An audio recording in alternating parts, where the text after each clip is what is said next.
God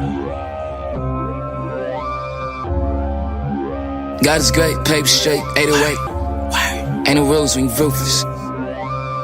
Sucker fire, I got hit. Damn, I beat him up and took his pistol. Right out his hand, I was blown and make him. Yo, what's good, man? Welcome to the latest edition of the One Way Podcast. I'm your host, Lorenzo. If you don't know, you're listening to Troy Ave's Too Legit to Quit. I just felt that type of song, that kind of vibe that song gives off anyway, was necessary for the conversation that I'm about to have right now. For those of you that are boxing fans and those of you that are not boxing fans, one of the heavyweight champions of the world right now, there are 4 belts. There are 3 men with those 4 belts, one with 2, the other was with 1 apiece. One of those men just happened to be from Tuscaloosa, Alabama. His name is Deontay Wilder, and this weekend he fought the toughest fight of his career. I was very impressed with his heart. I was very impressed with his stamina, and I was thoroughly impressed with his knockout power. He ended up facing Luis Ortiz, who before their first fight, the first fight that they were going to have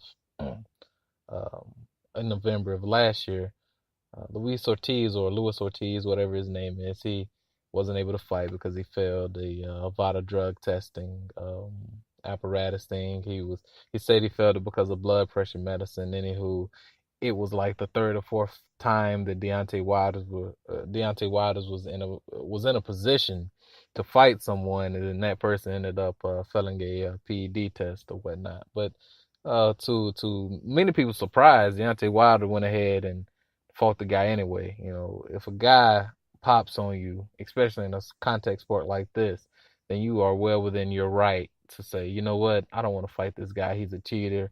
We're in the hurt business. It's unnecessary to put my body through that. But Deontay Wilder, man, he has this thing about wanting to be considered one of the best, wanting to be talked about among the greats like Ali's, the Tysons, the Holyfield, the Spinks, the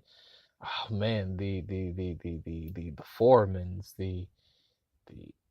the Fraziers, man. Like, he wants to be like up there with them, and to me, I think personally he's up there with those guys. I think that Deontay Wilder is a talent out of this world. If we saw Deontay Wilder as a kid in the amateur boxing ranks and doing all that, and quite frankly, we will probably have one of the greatest boxers or greatest athletes to ever walk the face of the earth. But because he didn't grow up like that, because he walked into a boxing gym after he realized that, you know what, I have a daughter to take care of with special needs, and he decided he was going to be a fighter full time. You know, out of stories like that, you get what you have in Deontay Wilder, and that's this off balance, this awkward style, this wild style.